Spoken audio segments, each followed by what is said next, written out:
ચલો નમસ્કાર મિત્રો, હું છું તમારો ધનજી પાટીદાર।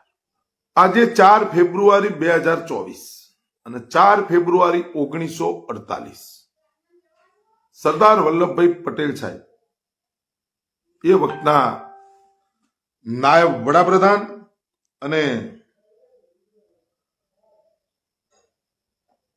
ભારત દેશના ગૃહમંત્રી હતા। સરદાર વલ્લભભાઈ પટેલ સાહેબે 4 ફેબ્રુઆરી 1948 ના રોજ આરએસએસ પર બેન મારી દીધો અને બેન મારવાનું મુખ્ય કારણ રાષ્ટ્રપિતા મહાત્મા ગાંધીજીની 30 જાન્યુઆરી 1948 ના રોજ નથુરામ ગોડસે દ્વારા હત્યા કરી દેવામાં આવે છે અને એના 4 દિવસ બાદ 100 કલાક બાદ આરએસએસ પર બેન લગાવી દેવામાં આવે છે અને ઘણા એવા કારણો ઊભા પણ થયા હતા કે જેને એવા કારણો અને એ બધું જોઈ એનું સ્પષ્ટીકરણ કરવાથી ત્યારબાદ પછી એના ઉપર આરએસએસ ઉપર બેન મારી દેવામાં આવે છે। દેશમાં એ વખતે સરદાર વલ્લભભાઈ પટેલ સાહેબ દ્વારા જે કહેવામાં આવ્યું છે અને એ વખતે પત્ર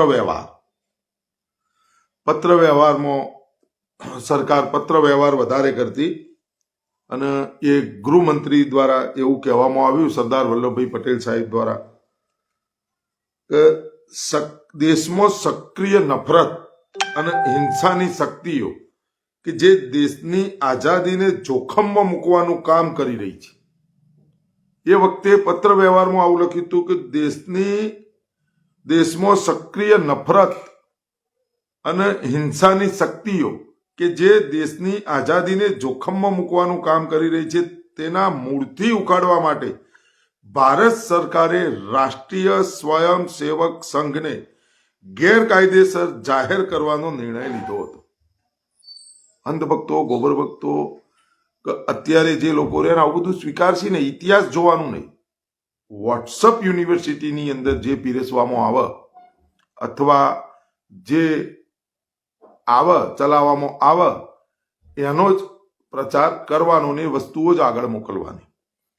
દેશના ઘણા ભાગોમાં રાષ્ટ્રીય સ્વયંસેવક સંઘ સાથે જોડાયેલા કેટલાય લોકો હિંસા, આગચમકી, લૂંટફાટ, ચોરી, હત્યા જેવી ઘટનાઓમાં જોડાયેલા રહ્યા છે અને તેમણે ગેરકાયદેસર હથિયારો તથા દારૂગોળો જમા કરી રાખ્યો।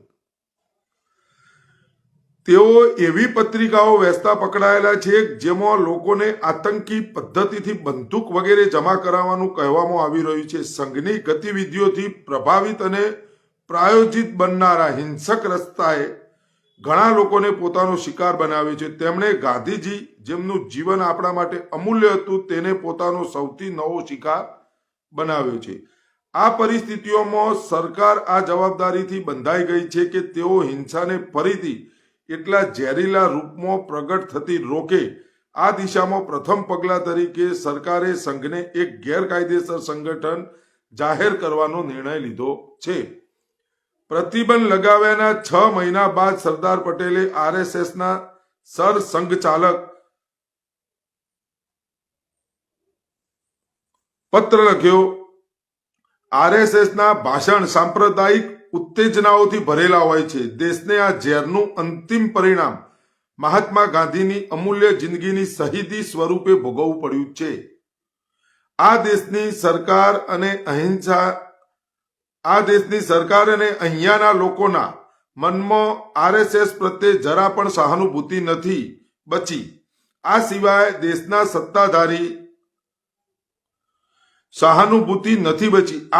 દેશના સત્તાધારી પક્ષ કોંગ્રેસ પર તમે લોકો જે રીતે હુમલા કરતા રહ્યા છો તેમાં તમે લોકો બધી જ મર્યાદાઓ, સન્માનને બાજુ પર મૂકી દો છો। દેશના એક અસ્થિરતાનો માહોલ ઉભો કરવાના પ્રયત્નો કરવામાં આવી રહ્યા છે। આવી બધી ઘણી બાબતો સરદાર વલ્લભભાઈ પટેલ સાહેબે એ વખતે એમની જે સંઘની જે નીતિ હતી અને એ નીતિને ધ્યાનમાં લઈ અને સરદાર વલ્લભભાઈ પટેલ સાહેબે આરએસએસ પર બેન મારી દીધો હતો કે ભાઈ તમે આ તમારી પ્રવૃત્તિઓથી, તમારી હરકતોથી, તમારી નીતિથી, તમારી સિસ્ટમથી આ દેશની અંદર ઝેર ઘોલવાનું જે તમે કામ કરી રહ્યા છો એનાથી તમે બાજ આવો। આવું બધું ટૂંકમાં કહેવામાં આવ્યું હતું. એને લઈ અને બેન મારી દેવામાં આવ્યું, ભાઈ તમે ચોય ચાલો નહીં. અને તમે એનો પહેલો શિકાર રાષ્ટ્રપિતા મહાત્મા ગાંધીજીને કરવામાં આવ્યો. બંદૂકની 3 ગોળીઓ મારી અને બાપુની હત્યા કરી દેવામાં આવી. એના 100 કલાક બાદ, એટલે 4 દિવસ બાદ RSS પર બેન લગાવી દેવામાં આવ્યો. વાત મારી કહેવાનો મતલબ એ હોય છે કે તમે અમુક વસ્તુઓ સમજવી પડશે. મને આજે 4 ફેબ્રુઆરીથી આ વાત કેમ યાદ આવી કે હમણાં કનુભાઈ દેસાઈ ગુજરાતના નાણામંત્રી છે, એમના દ્વારા એક એવી જાહેરાત કરવામાં આવી કે અમુક જે નગરપાલિકાઓ છે, મોરબી નગરપાલિકાને મહાનગરપાલિકાનો દરજ્જો આપવામાં, મહેસાણા નગરપાલિકાને મહાનગરપાલિકાનો દરજ્જો આપવામાં આવ્યો, આ નગરપાલિકાને 4-5 નગરપાલિકાઓને મહાનગરપાલિકાનો દરજ્જો આપવામાં આવ્યો. અને એમાં એક આણંદ નગરપાલિકાને મહાનગરપાલિકાનો દરજ્જો આપવામાં આવ્યો. આણંદ મહાનગરપાલિકાનો દરજ્જો આપવામાં આવ્યો એટલે સરદારનું ગામ જે કરમસદ છે એ મિટાવી દીધું. સમજો તમે મારી વાતને. સરદાર પ્રેમીઓને આ કહેવા માંગુ છું. અને એમાં ખાસ પાટીદાર સમાજના લોકોને કે જેમના ઉપર અત્યારે મોદીજીનું ભૂત સવાર અને જેમને આંખો ઉપર પટ્ટી મારી દીધી, ચશ્મા પહેરી દીધા, મોદી સિવાય કશું દેખાવું ના જોવો. સરદારના નામે મત માગવા છે, સરદારના નામે રાજનીતિ કરવી છે, સરદારના નામે સંગઠન ચલાવવું છે અને બધી સુફિયાણી ડાઈ વાતો બધી કરવી. પણ સરદારનું નામ દઈ અને ચાપલુસી એવા લોકોની કરવી છે કે સરદાર પટેલે એ લોકોને ઉપર બેન માર્યો તો એવા લોકોની ચાપલુસી કરવી. આ નીતિ અને સિસ્ટમ અત્યારે જે ચલાવવામાં આવી રહી છે એમાં ખાસ પાટીદાર સમાજના લોકો, એમાં હોદ્દેદાર શ્રીઓ કે જેને સરદારના નામે લાભ ખાટવો, ટિકિટો લેવી, પોતાની દુકાનો ચલાવવી, એવા લોકો સરદારનું અપમાન થાય ક્યારે પણ અવાજ ઉઠાવીને બોલ્યા નથી કે ભાઈ નહીં બોલીએ, અમે નહીં બોલીએ, અમે મજબૂર છીએ. અમારા માટે સરદાર વલ્લભભાઈ પટેલ સાહેબ કશું નતા. અમે એમના નામે નાટક કરીશું, ધતિંગ કરીશું, લોકોને ગુમરાહ કરીશું, ઉલ્લુ બનાવીશું અને છેલ્લે વાહવાઈ સત્તાધારી પક્ષની કરીશું. અને એમાં મોદીજીની ખાસ કરીશું. તમારે જે કરવું એ કરો. આ સીધું ફેક્ટર. હું એટલા માટે આ બધું કહી રહ્યો છું કે આણંદ મહાનગરપાલિકાનો દરજ્જો આપ્યો એટલે વલ્લભ વિદ્યાનગર, કરમસદ અને આણંદ આ 3 અલગ હતા. હવે આણંદ મહાનગરપાલિકાનો દરજ્જો આપ્યો એટલે સરદારનું ગામ કરમસદ એ ભૂસાઈ ગયું સીધું. તમે સમજી લો. વલ્લભ વિદ્યાનગરનું પણ ભૂસાઈ ગયું. હવે આણંદ મહાનગરપાલિકા થઈ ગઈ, દરજ્જો આપી દીધો. આજ નહીં તો કાલ સરદારનું ગામ અને સરદારનું નામ આ બંને ભૂસવામાં આવી રહ્યા છે. અને અમારા અંધભક્તો, ગોબર ભક્તો એવું સમજે છે કે સ્ટેચ્યુ ઓફ યુનિટી, જો વડાપ્રધાન નરેન્દ્ર મોદીજીને સરદાર વલ્લભભાઈ પટેલ સાહેબ માટે કોઈ તકલીફ હોત અથવા રોષ હોત તો સ્ટેચ્યુ ઓફ યુનિટી શું કામ બનાવવું પડ્યું હોત વિશ્વમાં મોટામાં મોટું. પણ આ માનસિકતા રહીને એને સમજવાની ખૂબ જરૂર. આ જે અંધભક્તો, ગોબર ભક્તો જે કહી રહ્યા છે અને એમાં પાટીદાર સમાજ, સરદારનું સ્ટેચ્યુ ઓફ યુનિટી બનાવવું જરૂરી હતું. એક કાંકરે 2 પક્ષી મારવાના હતા. સરદારને સીધા તો આઉટ કરી જ નહીં શકતા. સરદારને જો સીધા આઉટ કરી દો તો ત્યાં રાજનીતિ પૂર્ણ થઈ જાય. એટલે સરદારને સીધા તમે કશું આક્ષેપો, પ્રત્યાક્ષેપો, ફલાણું ઢીકણું કશું ના કરી શકો. અને સરદારની વિચારધારા સાથે સંમત નથી. સરદારની પ્રતિમા બનાવી એનો જશ લેવો. સરદારની પ્રતિમાની અંદર 3100 કરોડ રૂપિયા દેશની જનતાના ટેક્સના પૈસાનો ધુવાળો કરી દીધો. સરદારને બનાવ્યા ચાઇના, ચાઇનાથી બનેલા સરદારને લાવ્યા અહીંયા, અને એ સરદારને જોવાના પૈસા થઈ રહ્યા છે. એ સરદારના પગમાંથી હું નથી ગયો, પણ એ સરદારના પગમાંથી ઉપર જવાનું લીપ વડે, અને સરદારની છાતી આગળ જે ભાગ છે ત્યાંથી બધો નજારો જોવાનો, અને ત્યાં સરદારની છાતી ઉપર જઈ અને કૂદવાનું. હવે નરેન્દ્ર મોદીજી ખરેખર સાચા હોય અને સ્ટેચ્યુ ઓફ યુનિટી બનાવ્યું હોય તો એક વાતનો મને જવાબ આપો કે ભાઈ સ્ટેચ્યુ ઓફ યુનિટીમાં જેટલા રૂપિયાનો ખર્ચો કર્યો એટલા રૂપિયાની રિકવરી ક્યારે થશે, કેટલા વર્ષોમાં થશે? શું વડાપ્રધાન નરેન્દ્ર મોદીજી જીવતા જીવ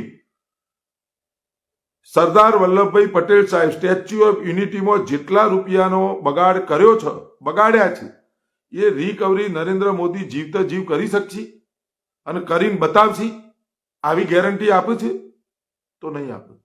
સરદારની છાતી ઉપર જઈ અને કૂદીએ છીએ આપણે. સમજી લેજો, હું તો નહીં જવાનો. આ ખોડિયામાં જીવ રહેશે ને ત્યાં સુધી હું કે મારો પરિવાર કોઈ વ્યક્તિ નહીં જાય.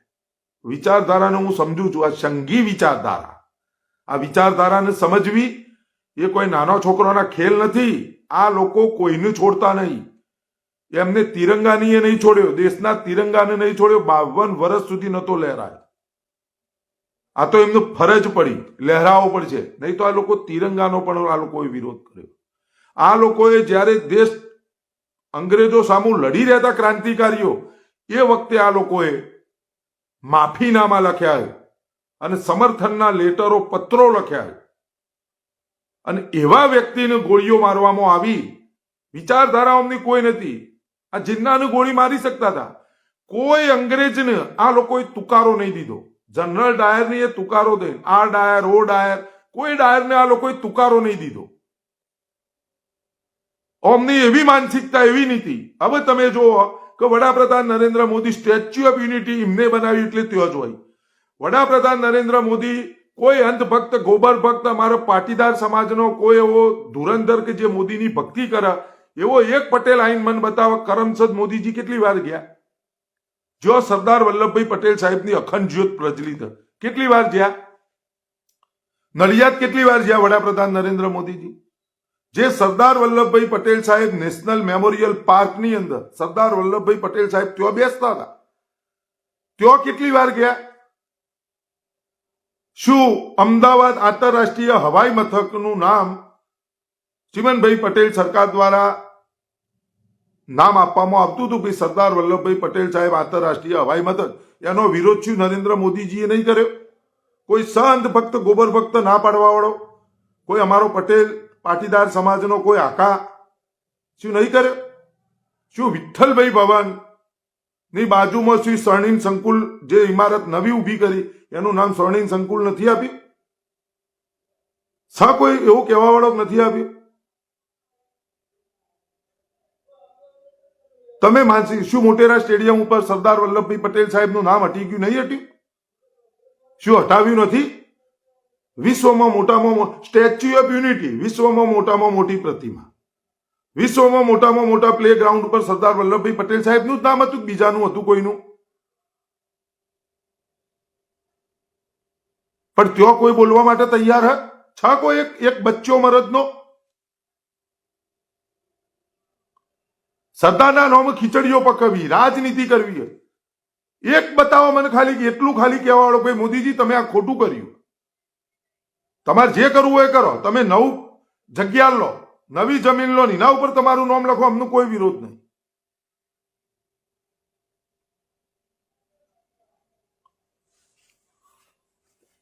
એક વ્યક્તિ બતાવો મને. તમે આ માનસિકતા ના કહેવાય. ત્યાંથી તમને કહી દઉં, 2002 ગોધરા કાંડ વખતે એક વખત ગુજરાતના મુખ્યમંત્રી હતા ત્યારે નરેન્દ્ર મોદી કરમસદ ગયા. એના સિવાય નરેન્દ્ર મોદીના 2 થી 3 વાર સરદાર વલ્લભભાઈ પટેલ સાહેબની બહાર જ, કરમસદની બહાર જ પ્રતિમા છે. પહેલી વિઠ્ઠલભાઈ ની પ્રતિમા આવે છે, ત્યારબાદ સરદાર વલ્લભભાઈ પટેલ સાહેબની પ્રતિમા આવે. પણ ઈથી આખો કાફલો નીકળ્યો, પણ વિઠ્ઠલભાઈ પટેલ સાહેબની પ્રતિમાને ફુલાર કરવા નહીં ઉભા રહ્યા કોઈ દિવસ, કે નથી સરદાર વલ્લભભાઈ પટેલ સાહેબની પ્રતિમાને ફુલાર કરવા ઉભા રહ્યા. દરેક લોકોએ સમજવું પડશે. સમજવાની વાત એમાં ખાસ પાટીદાર સમાજના લોકો કે તમારે સરદારનું ગામ ભૂસાઈ ગયું, નામ ભૂસાઈ ગયું, સરદારનો ઇતિહાસ ભૂસવાની કોશિશ કરવામાં આવી રહી છે. અને આ બધો તમાશો પાટીદાર સમાજ આવડો મોટો હોય ગુજરાતની અંદર એ જોઈ રહ્યો પાછો, અને એને ખબર પણ છે કે આવું થઈ રહ્યું છે, આવું કરવામાં આવી રહ્યું છે. છતાં પણ 31 ઓક્ટોબર આવે તો બધા બહાર નીકળી જાય છે. સરદારનું નામ દેવું, સરદારના નામે વાહવાહી લૂંટવી, કચકચાઈ સરદાર બોલવું, 11 વાર જય જય સરદાર બોલવા વાળા તમે જુઓ. આજે એવી પરિસ્થિતિ આવી જઈ. પણ એવું નહીં કે સરદારનો ઇતિહાસ ભૂસવામાં આવી રહ્યો છે, સરદારનું ગામ ભૂસવામાં આવી રહ્યું છે, અને ભૂસાઈ પણ ગયું, નામ પણ ભૂસાઈ ગયું, ગામનું નામ પણ ભૂસાઈ ગયું. અને છતાં પણ આ લોકો તમાશા જોઈ રહ્યા. આંતરરાષ્ટ્રીય હવાઈ મથક તમે જોઈ લો. આ તો બરાબર છે, હમણાં થોડું થયો સુધારો વધારો, ન કરીએ જ છીએ. મોટેરા સ્ટેડિયમ ઉપર જે નામ હતું પતી ગયું બધું, અને કોઈ બોલવા માટે તૈયાર નથી. આજનો ટોપિક આવી ગયા ને ભાઈ. એટલે આજે 4 ફેબ્રુઆરી હતી એટલે મને યાદ આવી કે આજથી 76 વર્ષ પહેલા સરદાર વલ્લભભાઈ પટેલ સાહેબે RSS ઉપર બેન મારી દીધું હતું. એકવાર એ ઇતિહાસની અંદર અમારા પાટીદાર સમાજના જે હોદ્દેદાર શ્રીઓ છે, સરદારના નામે સંસ્થાઓ ચલાવે છે, સંગઠનો ચલાવે છે, એવા લોકોને તો ખાસ કહેવા માંગુ છું, એકવાર ઇતિહાસ જુઓ અને બરાબર એનો વોચો. સરદાર વલ્લભભાઈ પટેલ સાહેબે કોઈ દાળ એવું કીધું નહીં કે કોંગ્રેસે મને અન્યાય કર્યો, કોઈ દાળ કીધું નહીં. કોઈ એવા ઇતિહાસમાં ચોય બોલપેનથી એ લખવામાં આવ્યું નથી. અને સરદાર વલ્લભભાઈ પટેલ સાહેબના નામ તમે સંસ્થાઓ અને ગર્વ અનુભવતા હોય, જય સરદાર જો તમે ગર્વથી બોલતા હોય તો તમારે સમજી લેવાનું જરૂર છે કે સરદાર પટેલ કોઈ દાડો સ્વાભિમાન ગીરવે મૂકીને કોઈ કોમ નતા કરતા.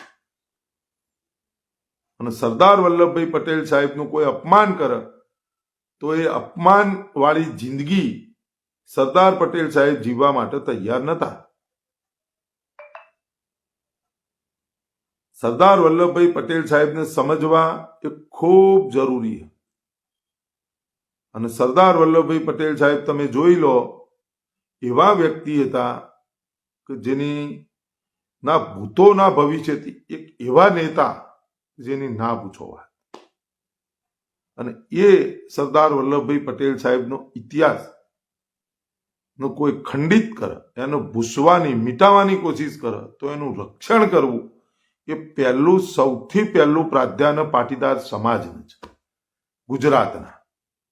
ગુજરાતની અંદર અપમાન થાય તો ગુજરાતના પાટીદાર સમાજે પહેલો અવાજ ઉઠાવવો જોઈએ.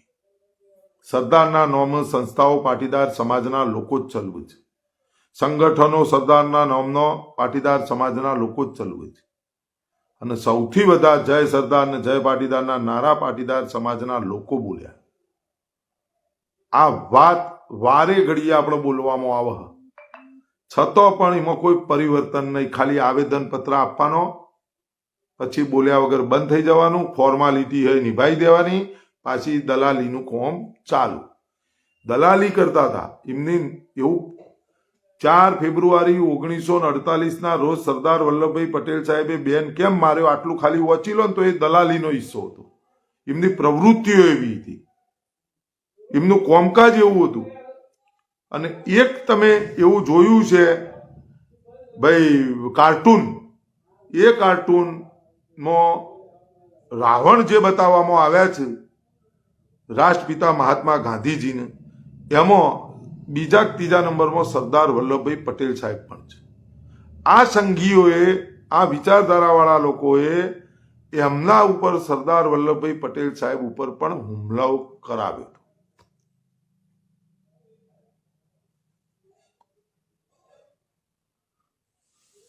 સમજવાની ખૂબ જરૂર છે.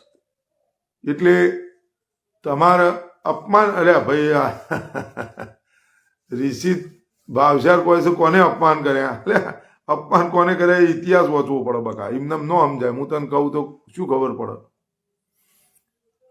એટલે ખૂબ સમજો જાગો, જાગવાની જરૂર છે. સરદાર સન્માન સંકલ્પ આંદોલન સમિતિ લડ્યા જાય છે, પણ જો ખોટું છે ત્યો તમે બોલો. બસ વાહ વાહી કરો એમના સાથે.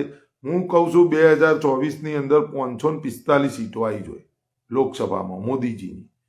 એક સીટે હાલવી નહીં કોઈની, પણ આપણામાં પાવર હોવો જોઈએ, જનતામાં પાવર હોવો જોઈએ, તાકાત હો. 156 આપી દીધી, ચલો સારું કર્યું, તોય હજી લઈ લો, હજી લીધા જ હોય, કશું રહેવા જ નહીં દેવું. 182 થઈ જાય ને તોય આ લોકો બીજા હોગી લાવે. 182 ઉપર અમારી છે, અમને સંતોષ જ નહીં. અમને કેવલ ના કેવલ ગુલામી, કે અમારા ગુલામ હોવા જોવો. અને આ વાત તમને આજે નહીં સમજાય. આજે હું તમને જે બોલી રહ્યો ને, અમુક લોકોને તો એવું લાગતું છે કે આ ખોટું ના, તમને કોઈ નહીં સમજાય. એ સમયે તમને સમજાશે. જે દિવસે તમને સમજાશે ને એ દિવસે તમારા પગ નીચે ધરતી સરકી જઈ છે, અને પાણી જે જવાનું હોય એ જતું રહ્યું છે. તમને નહીં સમજાય, બહુ સમજવાની જરૂર. તમે સમજી લેજો. તમે સરદારનો ઇતિહાસ, સરદારનું ગામનું નામ અને સરદારનું નામ તમે જો નહીં બચાવી શકતા, તો તમે ગમે એવડા મોટા હોય, તમારો સમાજ, પાટીદાર સમાજ આપણો ગમે એવડો મોટો હોય, ગમે તેવો તાકાતવર હોય, ગમે તે હોય, પણ એક દાડો ઇતિહાસ તમને સવાલ કરશે અને પૂછશે, તમારું આવનારું ભવિષ્ય તમને પૂછશે કે આ સરદારનું ગામ ભૂસાઈ ગયું નકશામાંથી, કે જેવો અખંડ ભારતના ઘડવૈયા, જેમને આખું ભારત બનાવ્યું. અને આ ભારત હાલ જે છે એ સરદાર વલ્લભભાઈ પટેલ સાહેબે એમને શ્રેય ભૂમિકા, રજવાડો 562 એકત્રીકરણ કરીને અખંડ ભારતનું નિર્માણ કર્યું.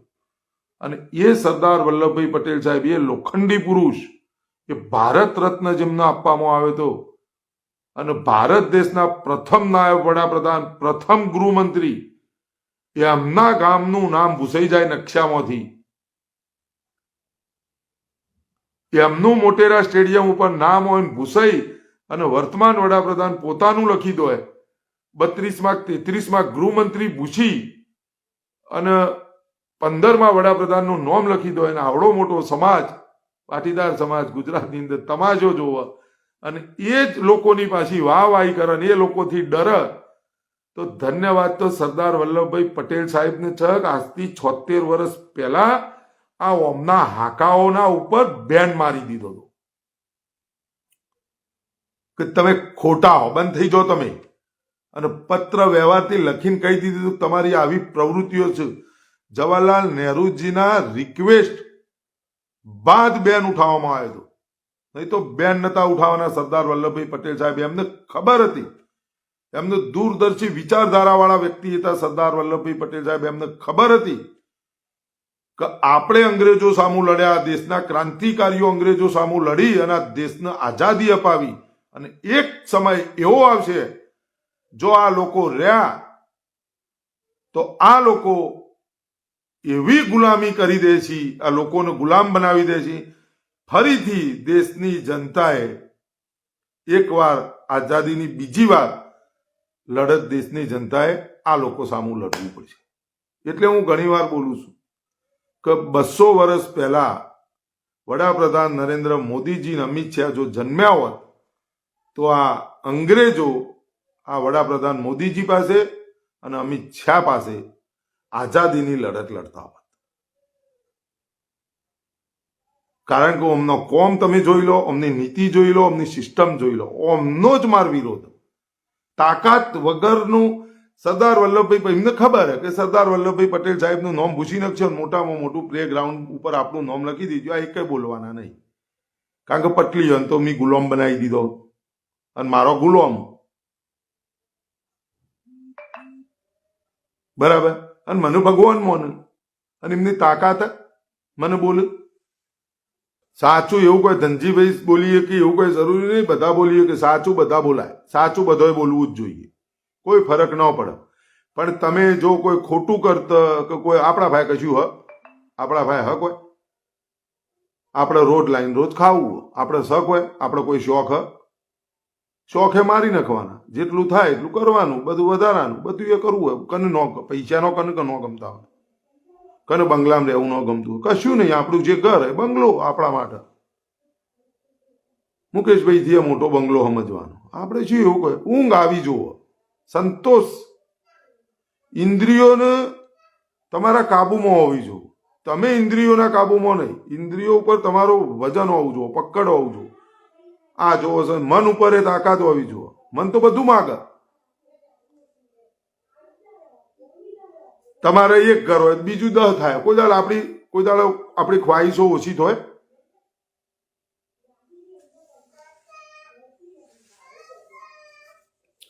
ભાઈ પૈસા નહીં, એ તો હજી પૈસા નહીં, કશું નહીં રે.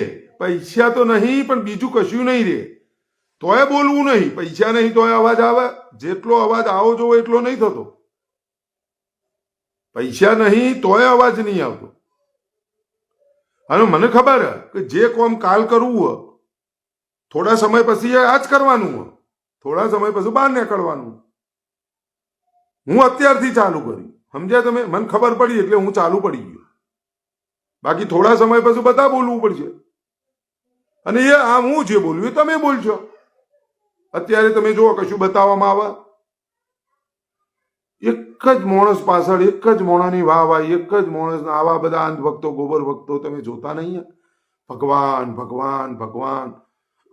આજે રવિવાર હતો, હું જોયું, મને કહ્યું કે તમે રામનો કોઈ દાડો વિરોધ નહીં કરવાનો, રામનું નામ ભક્તિ કરવાની નો. પણ મેં કીધું મને એક વિડીયો તો એવો બતાવો, મેં કોઈ સનાતન ધર્મનો, ભગવાન શ્રી રામનો, કોઈ ભગવાનનો, 33 કોટી દેવી દેવતાઓનો કોઈનો મેં વિરોધ કર્યો એવો મને એક દાખલો બતાવો, એક વિડીયો બતાવો.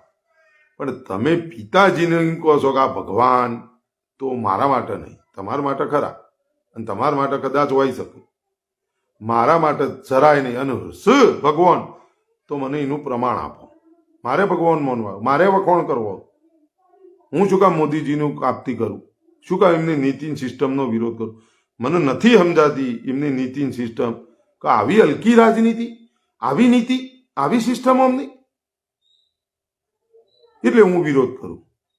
તો મને એનું પ્રમાણ આપો કે ભાઈ ભગવાન છે. 10 ટ્રિલિયન ઇકોનોમી, તમને અંધભક્તો, ગોબર ભક્તો કોઈ એવું કે, તો એનું પ્રમાણ આપો. એ તો જયંતિભાઈ મકવાણા બનાવી દીધો વિડીયો, એ વિડીયો મેં યુટ્યુબ ઉપર મૂકી દીધો, ભારત રત્ન વાળો. બધું થશે, બધું જ થશે. જિન્નાની મજાર પર ચાદર ચડાવવા વાળા અડવાણીજીને ભારત રત્ન મળશે, પણ ડોક્ટર મનમોહનસિંહ સાહેબજીને નહીં મળે, નહીં મળે. આ મોદીજી એવી રાજનીતિ દેશમાં ઊભી કરી દીધી કે તમે જુઓ, ખાલી જોયા રાખો તમાશો, સમય જુઓ ખાલી શું શું તમને બતાવાય. તમે મેં એ વિડીયોની અંદર બધું કીધું. ભગતસિંહ, સુખદેવ, રાજગુરુજીની ભારત રત્નથી એમના વંશજોને જે હોય, એમના પરિવારજનોને એમને આપી અને એમને સન્માનિત કરવા જોઈએ. કૃષ્ણકુમારસિંહજીની ભારત રત્નથી સન્માનિત કરો. 562 રજવાડોને સન્માનિત કરવા જોઈએ. અડવાણીજી એવું તો હું તીર મારી દીધું? શું તીર મારી દીધું? એ તો એમના પાર્ટી માટે પ્રચાર કર્યો ને બધું કર્યું. બાકી એમાં તીર શું મારી દીધું? અને ભલે આપો, દેશના નાયબ વડાપ્રધાન હતા, આપો, આપવો જ જોઈએ, અમારો એનો કોઈ વિરોધ નહીં.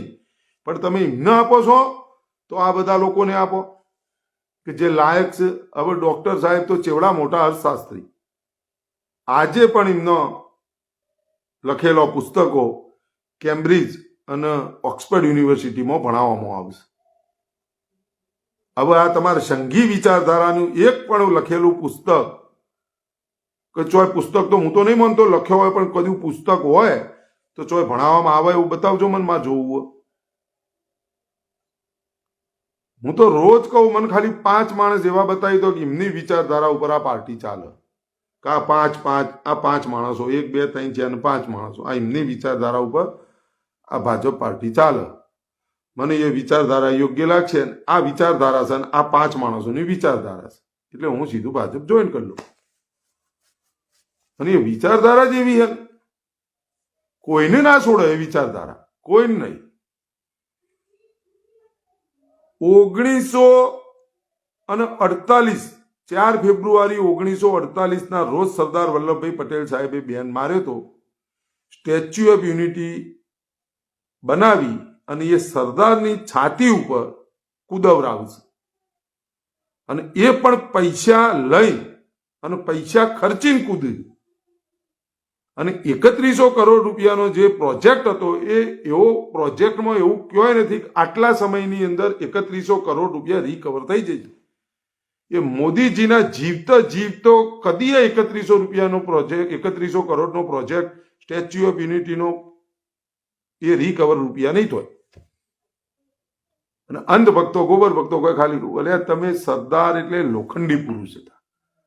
લોખંડમાં કોઈ દાડો હોલ હોય અને સરદારના પગમાંથી લીપ મૂકેલી લીપમાંથી ઉપર જવાનું છાતી ઉપર જઈને નજારો જોવાનો પછી ત્યાં વાઘ મેજિક એટલે કૂદવાનું એટલે સરદારને ઊંચા કરી અને બતાવે જો તમે બેન માર્યો તો ને અમને વિચારધારા એવી કે તમારી છાતી ઉપર લોકો કૂદચી. હજી આ બધું સમજતા ને આ બધું ગોબર ભક્તોને આ અમારા પાટીદાર સમાજની સંસ્થાઓ આકાઓ એ બધો ન સમજાય. એ સમજતા વર્ષો વીતી જાય. સંઘની વિચારધારા સમજવી હોય તો 1925 થી સમજવું પડે.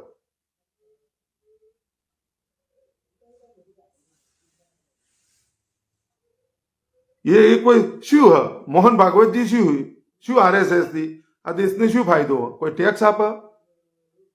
શું હા મોહન ભાગવતજીએ અત્યારે જેટ પર સુરક્ષા લઈને ફર્યું દેશની જનતાના ટેક્સના હોય શું રજીસ્ટ્રેશન જ નહીં. શું ફાયદો? એનાથી ફાયદો શું એમ કહું.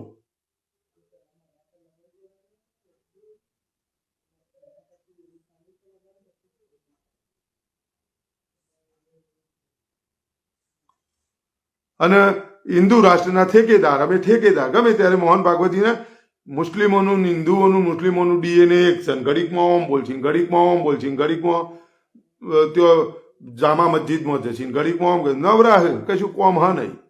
આ બધું કરે છે અને એક સંગઠન કેવલ ના કેવલ ઈથી નક્કી થાય બધું કે કોણ મુખ્યમંત્રી બનશે, કોણ ધારાસભ્ય બનશે, કોણ સંસદ સભ્ય બનશે, કોણ વડાપ્રધાન બનશે, કોણ આ બનશે, બધું ઈથી નક્કી થાય. તમને એમની જે 1925માં સ્થાપના કરી એ વખત જે નક્કી કરવામાં આવ્યું હતું ભાઈ આપણા દેશમાં સત્તા લઈને આપણે આ કરવાનું એ વસ્તુ અત્યારે થઈ રહી છે. આ એમનું લક્ષ્ય હતું, મકસદ હતું, એ એમનું પૂર્ણ થઈ ગયું. અને એ લક્ષ્ય એવું કે એમના જે ગુરુ જે કોઈ છે એ ગુરુએ એવું લખ્યું છે 95% પબ્લિકને પહેલા તમે ગરીબ બનાવી દો અને 5% ઉદ્યોગપતિઓ પાસે દેશની સંપત્તિ હોવી જોઈએ. બધું એ ગરીબ 2 ટાઈમ ખાવા મળે ત્યાં સુધી એ વિકાસ સમજ્યું કે 2 ટાઈમ ખાવા મળ્યું એનો વિકાસ ત્યાં સુધી આ લોકો નીચોઈ દો. આ એમની હું બોલતો નહીં, એમના પુસ્તકમાં લખેલું RSS ના ગુરુજી એમને લખેલું અને જો એ જ થઈ રહ્યું અત્યારે. એટલે આ બધાના ચશ્મા ઉતરી જવાના સમય અમે તો અત્યારથી જ ચાલુ કરી દીધું. આવું કોઈ ચિંતા નહીં. આવું ખાધ્યા જઈશું પણ બોલ્યા જઈશું.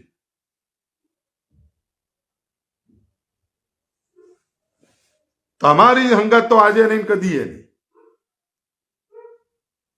બાકી તમારી વિચારધારા હંગાત નહીં.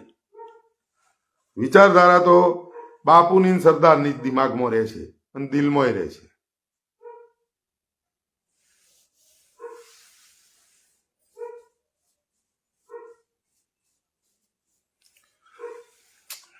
ભાઈ એ બધું છોડો. એ બધી કોઈ મગજ બગાડવાનું જ નહીં. અડવાણીજીને ચેમ આપ્યો ને અડવાણીજીનું સૌથી વધારે અપમાન કર્યું. અડવાણીજીને આલવો પડે એવું હતો એવોર્ડ. અને બરાબર છે, એ નાયબ વડાપ્રધાન છે યાર, એ બરાબર છે આપ્યો. આપણે એનો કોઈ વિરોધ હોવો ન જોઈએ. મારે ના કરાય તમારે ના, ભલે આપ્યો જે કર્યું હોય. પણ તમે બીજા માણસની ન ભૂલો એમ કહેવાનો મતલબ. જે લાયક છે ખરેખર હકદાર છે તો તમે આપો એમ નહીં. પણ એ હવે શક્ય નહીં. એ સમજો એ નક્કી કરશે એ કને આલવો શું કરવું. એમને કોનો એવોર્ડ આલ્યો. હવે થોડો સમય લાંબો થઈ ગયો. બધાને નમસ્કાર. વાત થોડી સમજણ પડે, ગેડ પડે તો પાડજો અને થોડું સમજી સ્વમાન, ઇજ્જત, માન, મોભો આ બધું જળવાઈ રહેવું જોઈએ. પૈસા આવવાના ને જવાના, સત્તાઓ આવવાની ને જવાની, પણ જે સાચું છે એ જાળવી રાખવું જોઈએ. એ પાટીદાર સમાજના લોકોની કહેવા માંગુ છું, ખાસ સમજજો. 2 ટાઈમ પેટ તો કૂતરાય ભરે અને બીજા મૂંગા પ્રાણી, પશુ, પક્ષી બધાય પેટ ભરે, પણ એ 24 કલાક એમને હાચા ખોટાની એમની ખબર પડે. એમાં કૂતરું હોય કે કોઈ પણ પાલતુ પ્રાણી હોય કે બધા હોય, તમે જોઈ લેજો, એમને બધાને ખબર પડે. તો તમને થોડી ખબર પડવી જોઈએ કે આપણો કોણનો પારકો કોણ. સત્તા આગળ એવા પણ સરેન્ડર ના થઈ જવું, એવા પણ ગુલામ ન થઈ જવું કોઈ વ્યક્તિના કે જેથી કરી તમારા ઊભા થતા પાછો બીજો 200 વર્ષ નીકળી જાય. એવું ન કરવું. જે સાચું હોય ને લડતા શીખો અને થોડું શીખો. સરદાર વલ્લભભાઈ પટેલ સાહેબે આપણને શું આપ્યું, આ દેશને શું આપ્યું, અને એવા વ્યક્તિનો જો ઇતિહાસ, ગામનું નામ ને પોતાનું નામ પૂછવામાં આવતું રહ્યું તો તમારા પાટીદાર સમાજના લોકોએ બોલવું જ જોઈએ. કાલે મળીશું જયંતિભાઈ મકવાના. ચલો બધાને શુભ રાત્રિ. જય જય ગરવી ગુજરાત. ભારત માતા કી જય. વંદે માતરમ. જય જવાન, જય કિસાન. શહીદો અમર.